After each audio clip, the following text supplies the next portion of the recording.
Bismillah, episode yang keempat masih dalam tema pro dan kontra poligami dan kewajiban istri setelah menikah.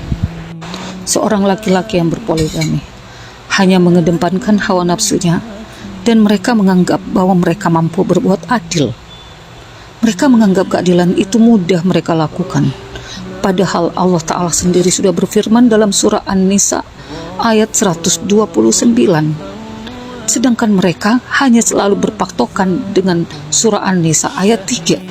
Surah An-Nisa ayat 3, Allah Ta'ala berfirman, dan jika kamu khawatir tidak akan mampu berlaku adil terhadap hak-hak perempuan yatim, bila mana kamu menikahinya, maka nikahilah perempuan itu yang kamu senangi 2, 3, atau 4. Tetapi jika kamu khawatir tidak akan mampu berbuat adil, maka nikahilah seorang saja atau hamba sahaya perempuan yang kamu miliki. Yang demikian itu lebih dekat agar kamu tidak berbuat zalim. Dengan tegas dikatakan dalam ayat ini, tetapi jika kamu khawatir tidak akan mampu berbuat adil, maka nikahilah seorang saja agar kamu lebih dekat tidak berbuat zalim. Dan disambung lagi dengan surah An-Nisa ayat 129.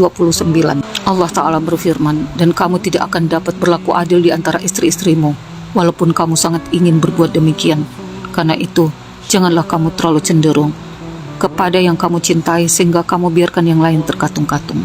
Sangat jelas dalam ayat ini, Allah Ta'ala sudah mengetahui bahwa keadilan atau berbuat adil itu sangat sulit sekali.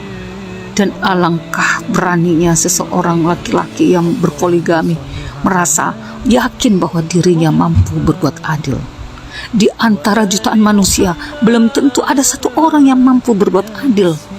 Karena manusia itu lemah. Maka tetapi, jika kamu tidak mampu berbuat adil, maka nikahilah seorang saja, jika kamu mengetahuinya. Jadi jelas sekali ayat ini, bahwa poligami itu adalah bukan suatu sunnah, apalagi suatu kewajiban.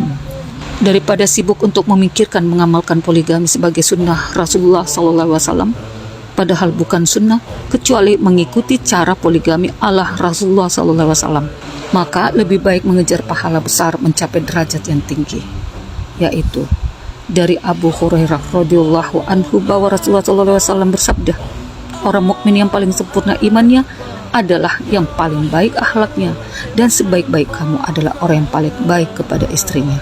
Allah Ta'ala berfirman, dan pergaulilah istrimu dengan akhlak yang baik.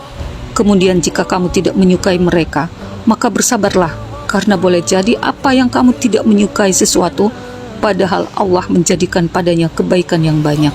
Quran An-Nisa ayat 19. Rasulullah SAW bersabda, bersikap lembutlah kepada wanita. Orang yang tidak bisa berakhlak baik kepada keluarganya, maka kepada orang lain tentu lebih tidak bisa lagi. Dan nampakkanlah wajahmu kepada istrimu dengan wajah yang berseri-seri. Imam Al-Hasan Al-Basri rahimahullah berkata, hakikat akhlak yang baik adalah mencurahkan kebaikan, tidak mengganggu, dan selalu menampakkan wajah berseri-seri kepada orang lain. Dalam hadis ini juga terdapat anjuran untuk berakhlak baik kepada istri, dengan selalu menampakkan wajah yang berseri-seri, tidak menyakitinya, berbuat baik, dan bersabar dalam menghadapinya. Imam Al-Hulaimi rahimahullah berkata, hadis ini juga menunjukkan bahwa baiknya akhlak merupakan bagian dari iman, dan hilangnya hal ini dari diri seseorang hamba merupakan tanda kurangnya iman. Juga menunjukkan bahwa orang-orang mukmin bertingkat-tingkat keimanan mereka. Sebagian dari mereka imannya lebih sempurna dari sebagian yang lain. Oleh karena itulah Rasulullah SAW adalah orang yang paling baik akhlaknya, karena beliau Rasulullah SAW adalah orang yang paling sempurna imannya. Salah satu sunnah yang diabaikan oleh seorang suami adalah membantu pekerjaan istri di rumah. Padahal ini adalah kebiasaan Rasulullah SAW membantu pekerjaan istrinya di rumah. Aisyah radhiyallahu anha pernah berkata, Rasulullah SAW dalam kesibukannya membantu istrinya, dan jika tiba waktu sholat, maka beliau pun pergi sholat. Hadis riwayat Bukhari. Padahal manusia siapa lagi kah yang paling sibuk? Tapi beliau masih sempat membantu meringankan pekerjaan istrinya di rumah. Bagaimana dengan kalian? Hal ini merupakan sifat tawadhu beliau dan mencontohkannya kepada manusia.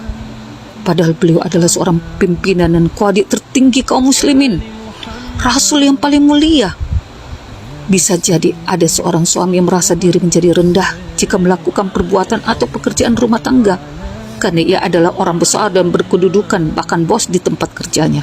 Ibnu Hajar al-Asqalani rahimahullah berkata, menjelaskan hadis ini, di antara akhlak mulia para nabi adalah tawaddu dan sangat jauh dari suka bersenang-senang atau bermewah-mewah, dan melatih diri untuk hal ini agar mereka tidak terus-menerus berada pada kemewahan yang tercela atau mewah yang tidak tercerah secara mutlak.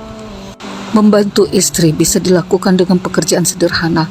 Terkadang membantu hal yang sederhana saja sudah membuat senang dan bahagia para istri, semisalnya menyapu, cuci piring, atau bahkan masak. Dalam hadis lainnya, Aisyah radhiyallahu anha menceritakan bahwa Nabi SAW mengerjakan hal-hal sederhana untuk membantu istri-istri beliau, semisal mengangkat ember, menjahit bajunya. Urwah berkata kepada Aisyah, "Wahai Ummul Mukminin, apakah yang dikerjakan oleh Rasulullah SAW jika ia bersamamu di rumah?" Aisyah berkata, ia melakukan seperti apa yang dilakukan oleh salah seorang dari kalian jika sedang membantu istrinya. Ia memperbaiki sandalnya, menjahit bajunya, dan mengangkat air di ember. Hadis riwayat Ibnu Hibban. Ini adalah bentuk muamalah yang baik kepada istri dan diperintahkan dalam Al-Quran. Allah Ta'ala berfirman, dan pergaulilah mereka atau istri kalian dengan cara yang ma'ruf. Quran An-Nisa ayat 19. Dan firman Allah Ta'ala, dan hak mereka semisal kewajiban mereka dengan cara yang ma'ruf. Surah Al-Baqarah. Namun seorang istri juga wajib memperhatikan dirinya agar menjadi seorang istri idaman yang selalu dicintai dan dirindukan oleh suaminya. Jangan seenaknya saja melihat suaminya sudah mencintainya dengan tulus dan memperlakukannya dengan sebaik-baiknya, namun suaminya bertepuk sebelah tangan. Ini namanya juga tidak adil. Jika istri seperti ini mengabaikan kewajibannya setelah berkali-kali dinasihati namun tidak berubah, maka wajib seorang suami menceraikannya. Contoh, seorang istri yang tidak bersabar dengan keadaan ekonomi yang sulit. Jadi selain suami, istri juga harus menjalankan kewajibannya terhadap suami, yakni mentaati suami, mengikuti tempat tinggal suami, melayani kebutuhan biologis suami, kecuali ada halangan yang syar'i, menjaga diri saat suami tidak ada, dan tidak keluar rumah kecuali dengan izin suami. Kewajiban yang pertama adalah taat kepada suami. Ini adalah kewajiban istri terhadap suami, diwajibkan untuk selalu taat pada suami kecuali dalam hal-hal yang melarang aturan agama dan atau kesusilaan. Misalnya, istri harus taat pada saat suami menyuruh untuk melaksanakan sholat di awal waktu, melakukan ibadah sunnah dan melaksanakan kewajiban lainnya seperti menutup auratnya dan lain sebagainya. Meski begitu, sebenarnya ada hal-hal yang bisa dibicarakan bersama, sebab istri harus meminta izin kepada suami terkait yang kedua, bersyukur dengan pemberian suami. Seorang istri harus pandai-pandai berterima kasih kepada suaminya atas semua yang telah diberikan suaminya kepadanya, dan mendoakan kebaikan suaminya agar kebaikannya itu diterima sebagai amal soleh di sisi Allah Ta'ala. Bila tidak, si istri akan berhadapan dengan ancaman neraka Allah Ta'ala. Yang ketiga, berdandan cantik dan berhias diri di hadapan suami. Sebagian istri saat ini di hadapan suaminya bergaya seperti tentara, berbau arang atau alias berbau dapur, dan jarang mau berhias diri.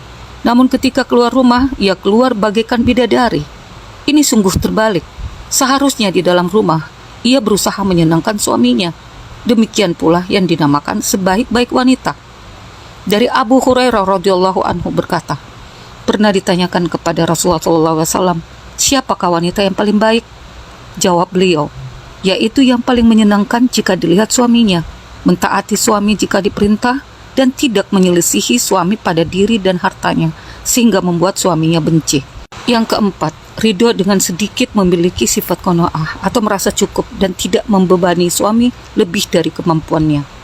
Allah Ta'ala berfirman, hendaklah orang yang mampu memberi nafkah menurut kemampuannya, dan orang yang disempitkan rezekinya hendaklah memberi nafkah dari harta yang diberikan Allah kepadanya. Allah tidak memikulkan beban kepada seseorang, melainkan sekedar apa yang Allah berikan kepadanya. Allah kelak akan memberikan kelapangan sesudah kesempitan. Quran Surat At-Tolak ayat 7.